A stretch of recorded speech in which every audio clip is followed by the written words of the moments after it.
பூமி என்பது விசித்திரமான ஒரு இயந்திரம்.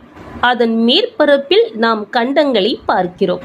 கடலுக்கு அடியில் பிரம்மாண்ட எரிமலைகளையும் பார்க்கிறோம். ஆனால் இவை இரண்டுக்கும் இடையே ஆயிரக்கணக்கான கிலோமீட்டர்களுக்கு அடியில் ஒரு மறைமுக தொடர்பு இருப்பதை ஆய்வாளர்கள் தற்போது ஆதாரத்துடன் நிரூபித்துள்ளனர். பூமியின் உட்பகுதியான மேண்டில் அடுக்கில் சுமார் 100 கிலோமீட்டருக்கும் அதிகமான ஆழத்தில் ஒருவித அலைகள் உருவாகின்றன. இந்த அலைகள் கண்டங்களின் அடிப்பகுதியில் இருக்கும் பழங்கால பாறை துகள்களை சுரண்டி எடுத்து செல்கின்றன. சுரண்டப்பட்ட இக்கண்ட துண்டுகள் அப்படியே தங்கிவிடுவது இல்லை. அவை கடலுக்கு அடியில் பக்கவாட்டில் மிக நீண்ட தூரம் பயணம் செய்கின்றன. கண்டங்களில் இருந்து பிரிந்த இந்த துகள்கள் ஆயிரக்கணக்கான கிலோமீட்டர்கள் நகர்ந்து செல்கின்றன.